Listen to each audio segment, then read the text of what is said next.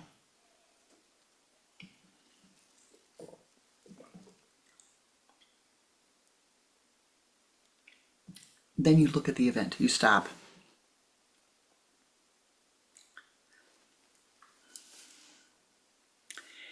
You've rested.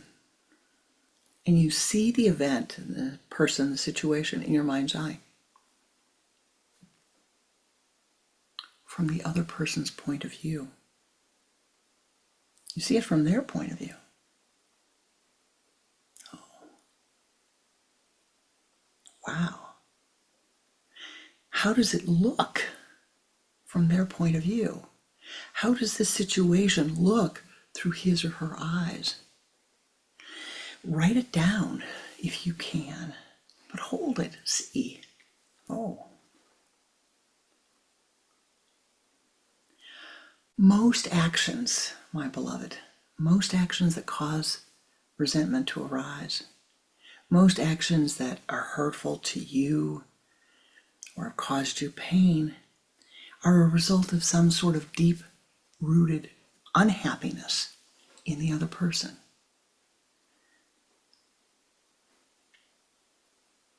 And,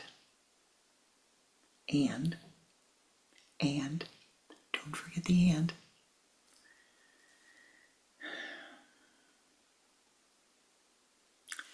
The reaction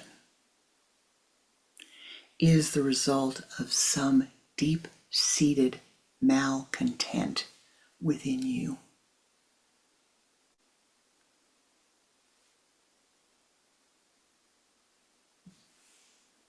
They have a deep-seated unhappiness, and they see it within you. They're resonating to it. In most situations, you weren't targeted. They did not intend to hurt you. They were just responding to something that was deep within you. Their hurt and pain was responding to something that was hurt and pain within you. And you may not want to see that, but that is the reality. If someone hurts me, if my mind becomes emotional because of something someone does to me, they are responding to that level of hurt within me. And my hurt and my resentment is responding to that within them. So what's the key? Wow, you see it from the other person's eyes. Compassion has to arise. Oh. Whoa. Have compassion for them. Understand them. And then, my beloved, see the hurt within yourself. And have compassion for yourself. Say, oh, look.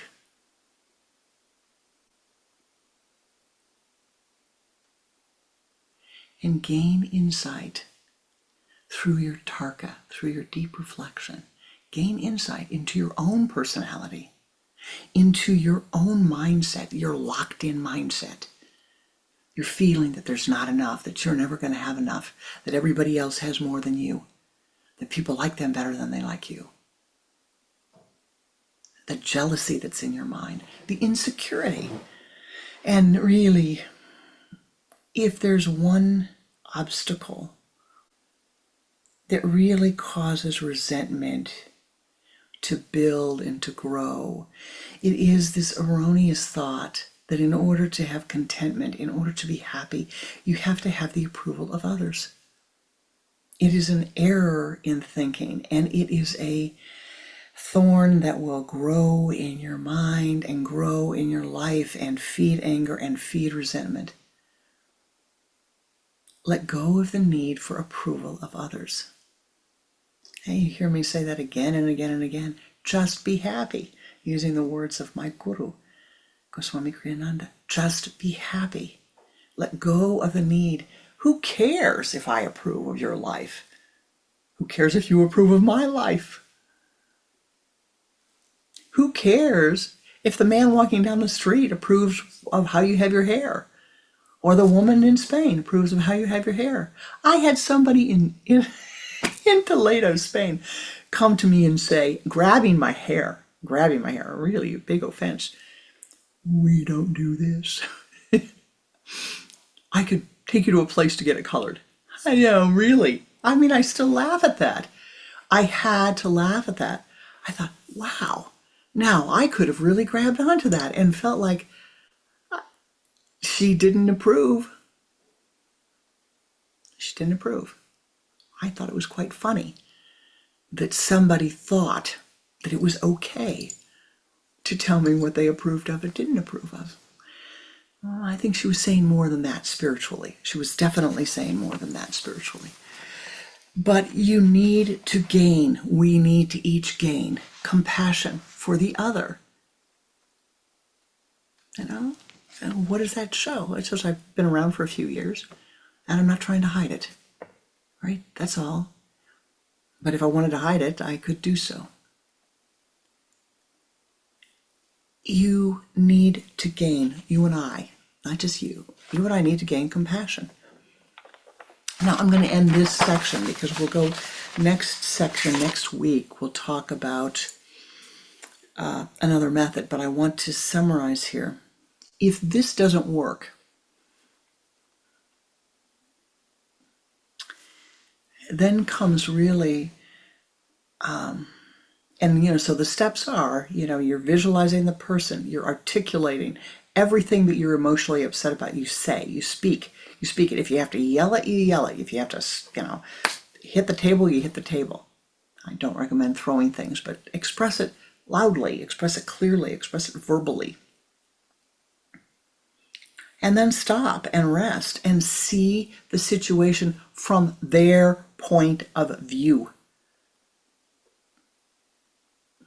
It's not hard.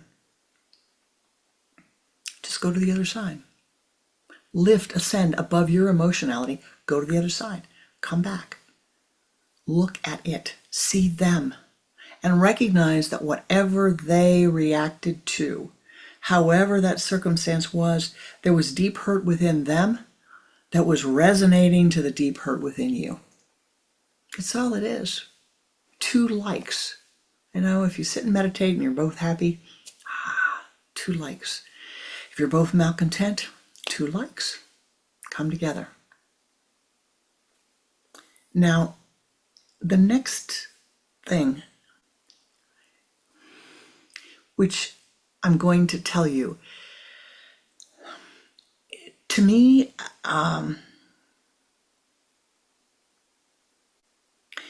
this takes courage. This next step takes courage. And it takes tarka, reflection, deep reflection. Say you've done the ritual and you feel like it doesn't work. Then you have to ask yourself, are you the type, do you have, not you, is your personality the type of personality whose mind subconsciously works at collecting resentments? Is your personality, not you, is your personality actively working at collecting hurt feelings and resentments? And I know, my beloved, by what some of you say, that some of you are going to find this and you're going to say, oh, heavens to Betsy. Is your personality the such that says, he didn't smile at me, he wasn't kind to me, she wasn't kind to me, they treated me cruelly? Is your subconscious mind working at collecting resentments? It's true. Some personalities, some people set up situations to be offended, to be hurt, and thus to become more and more and more resentful.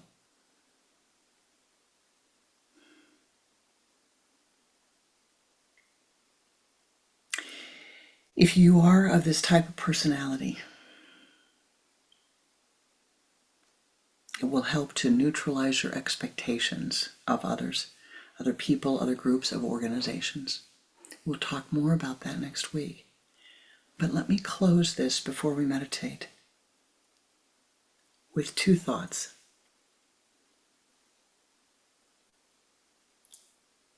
Did you know that you are under no obligation whatsoever to live up to my expectations? None. None. No obligation whatsoever to live up to your mother's expectations, your father's expectations, your boss's expectations. Well, maybe a little bit there. To God's expectations, Guru's expectations.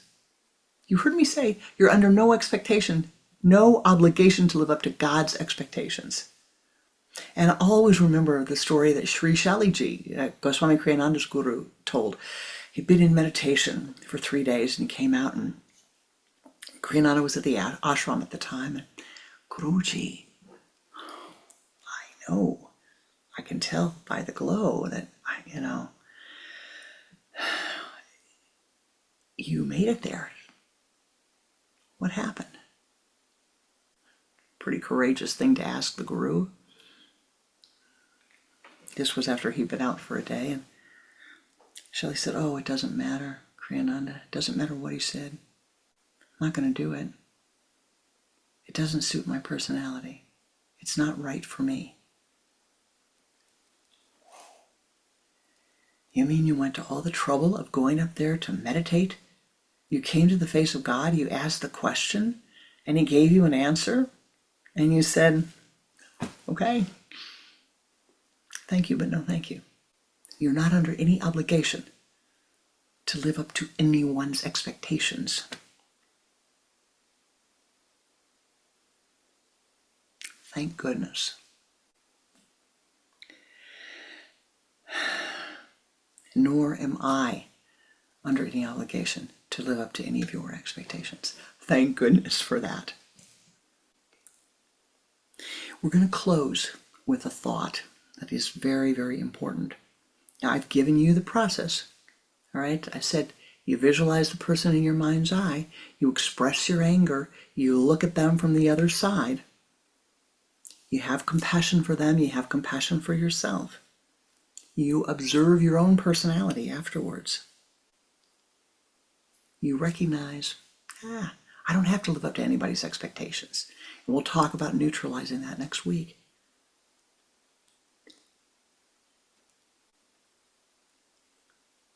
But I want to close with this one thought. It is a thought that in yoga, in Kriya yoga, we would say is a sick thought. Sick means to be diseased, to be out of balance. A thought that leads to emotionality, it leads to illness. And what is that thought?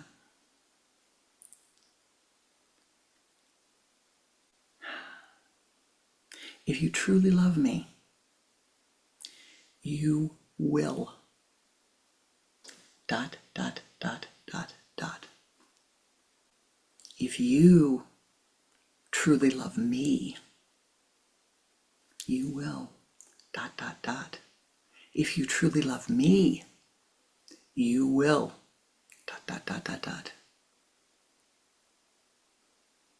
If you truly love me, you will ...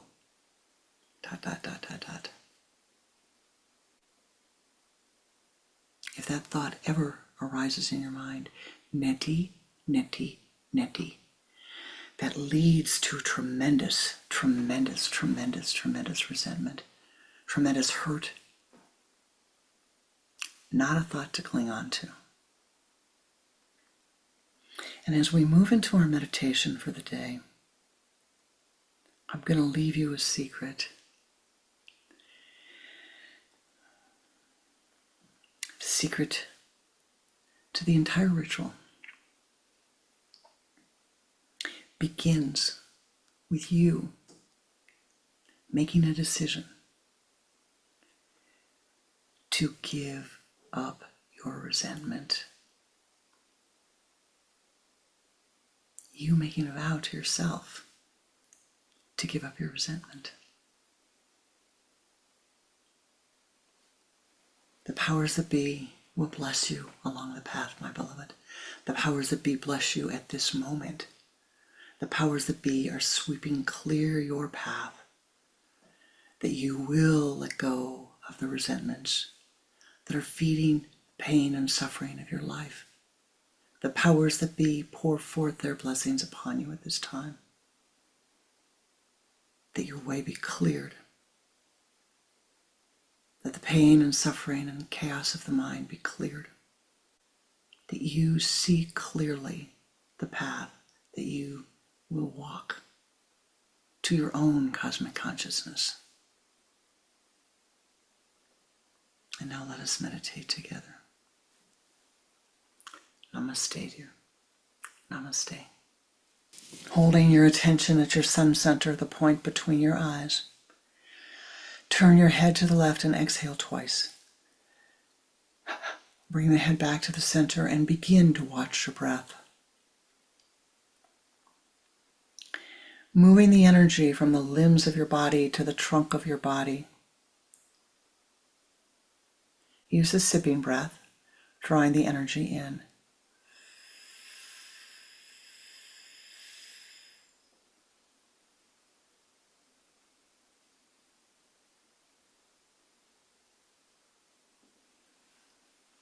Leaving your hands in the Om Mudra upon your thighs, the index finger and the thumb together. Again, pull the energy from the limbs of the body to the trunk of the body.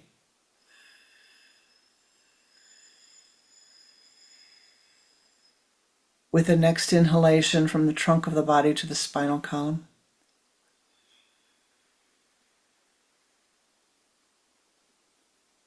From the base of the spine to the sun center.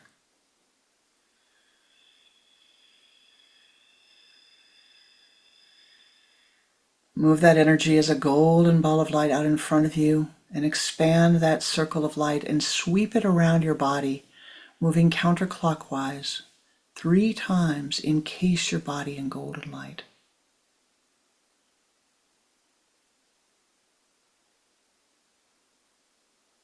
And now ascend. Ascend as high as you are able. Ascend to the high place. Om Namo Namo Namo Namo Namo Namo Namo Namo Namo Namo Namo Namo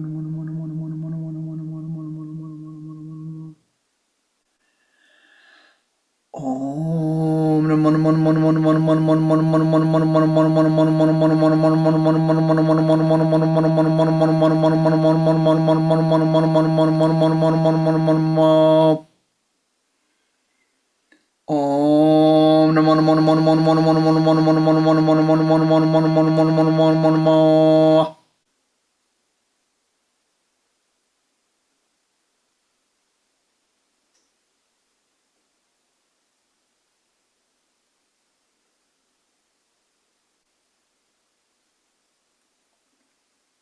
reaching the high place of meditation.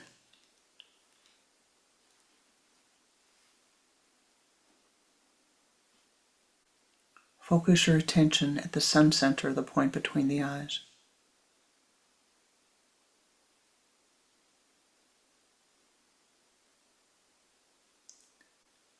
Call upon your Ishtadevata, your chosen form of the divine, the form of life that is for you the highest, most compassionate good. See the Ishta appearing in front of you.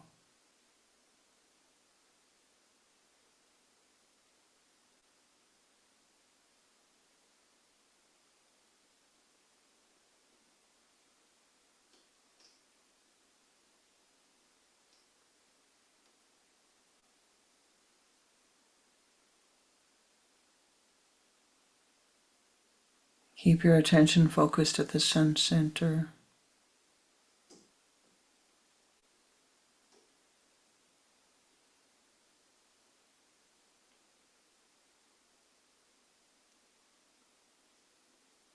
Three times we're going to chant a mantra.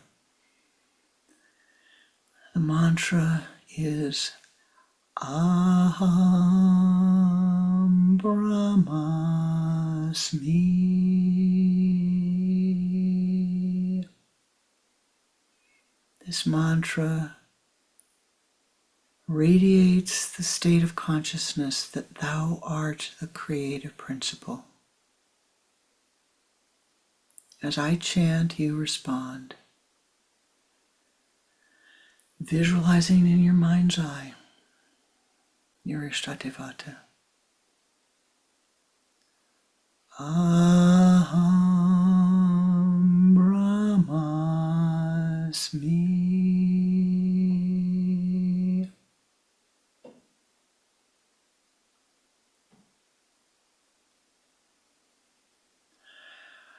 Aham Brahmasmi.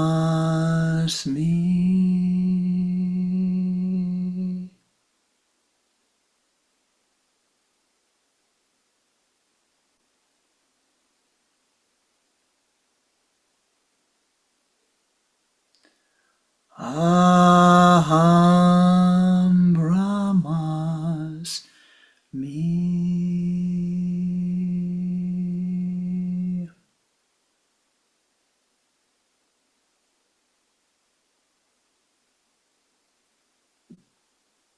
Holding your attention at the sun center, you see your Ishta in front of you, this beautiful divine one filled with the light and love and compassion of life.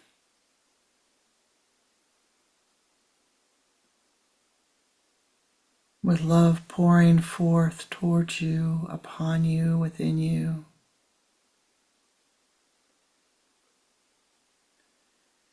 Your Ishtadevata holds up a mirror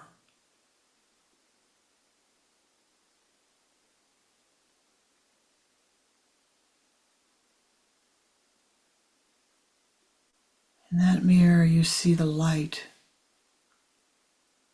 of your own existence.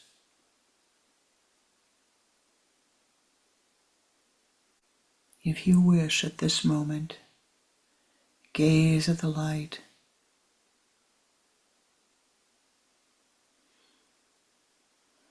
and make a vow to yourself. Every day and every way, I will seek to let go of all resentment. Every day and every way, I will let go of all resentment.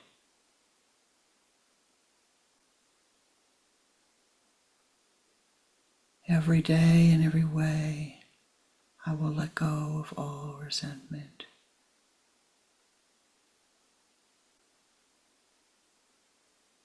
Change the affirmation. Every day and every way, I am letting go of resentment. Every day and every way, I am letting go of resentment. Every day and every way, I am letting go of resentment.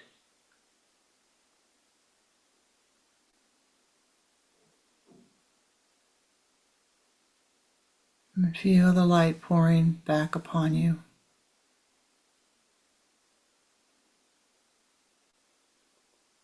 Each day, return to this spot. Return to your Ishtadevata. Return to the mirror. And repeat those words. Every day and every way, I am letting go of resentment.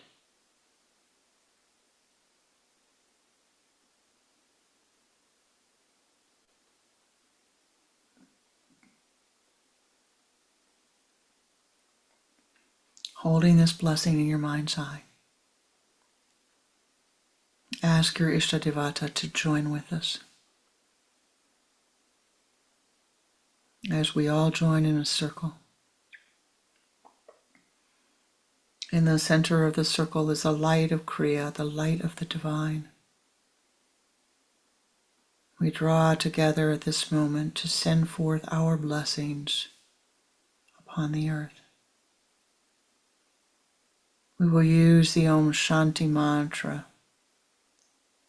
And as you use this, see the golden dewdrops of Anandic bliss pouring down upon each whom we are blessing.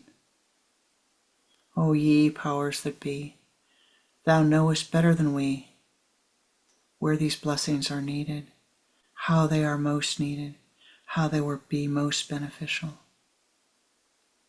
Thou knowest better than we how to soften the karma upon the earth. We call upon thee at this time that the karmas may be softened. First, we will chant 6 times the Om Shanti mantra, radiating forth those blessings to Mother Gaia, pouring the light around her, upon her, within her, that she might have all she needs.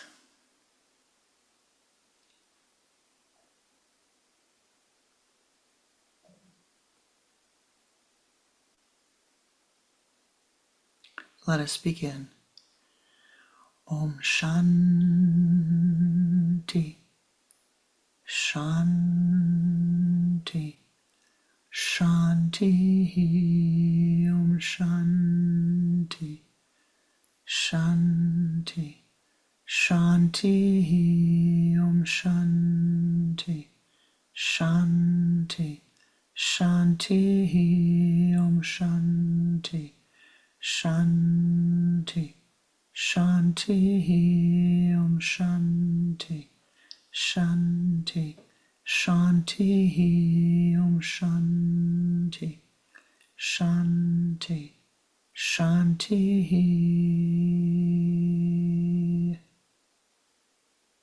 O ye powers that be, we call forth thy blessings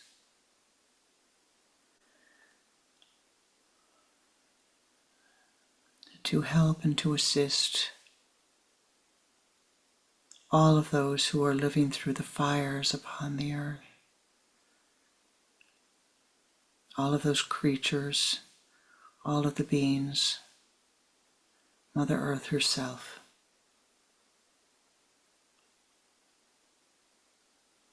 May the hurt be healed, may the karma be dissolved. 6 times the Om Shanti mantra. May the healing light of Anandic bliss, the healing waters of Prema Yogi pour down upon the fires, healing and blessing. Om Shanti, Shanti,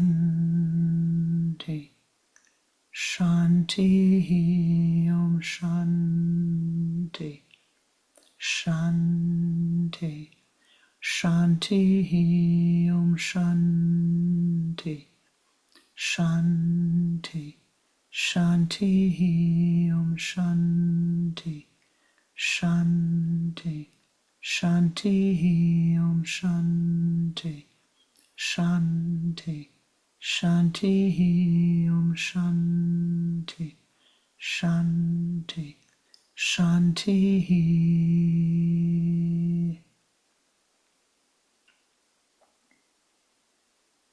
For all of those who are living with food insecurity, with water insecurity, with shelter insecurity, with health insecurity, with economic insecurity, who are living among the insecurities of war, of conflict.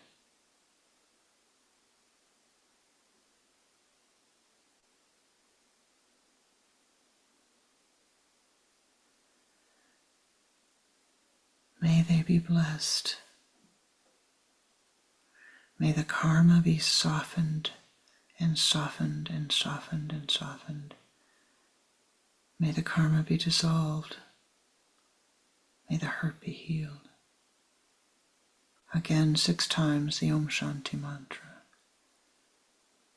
Om Shanti, Shanti,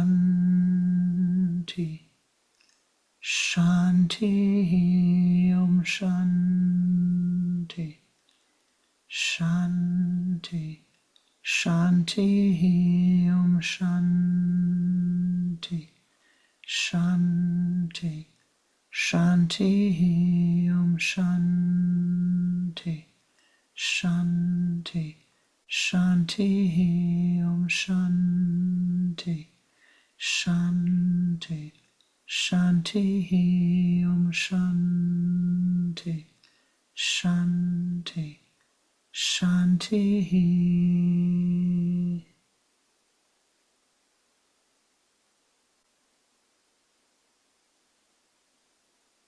O ye powers that be, O ye helpers upon the earth and upon all realms, thou knowest better than we the needs, thou knowest better than we the ways to soften the karma. We call upon thee at this moment as we send forth our blessings. May they be of greater benefit to all beings, to all sentient life.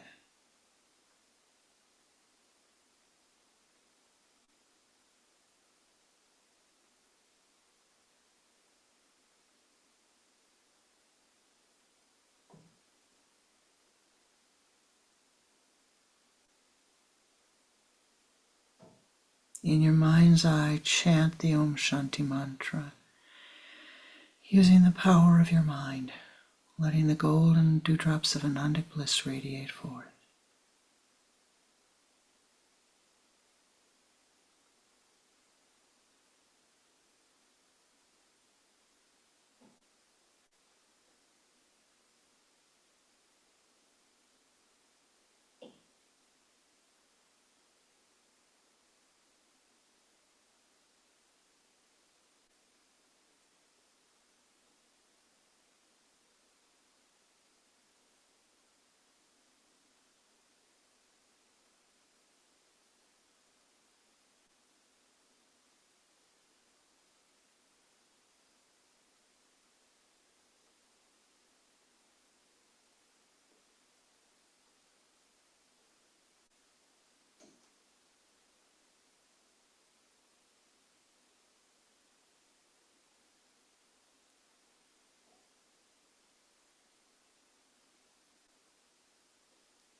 Adahit Om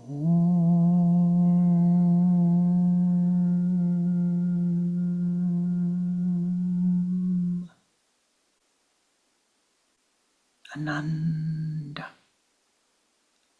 Ananda, Ananda, da, da, da.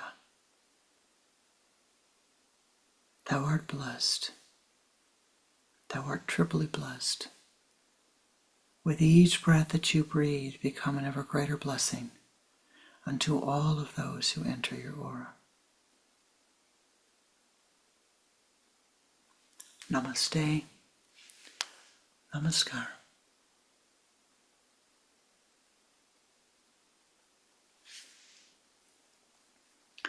Namaste, Ji. I thank you for the blessings of your presence, for your meditative energies. Continue to send forth your blessings to all of those in need. Your blessings are needed. Thank you for sharing them. Namaste, Ji.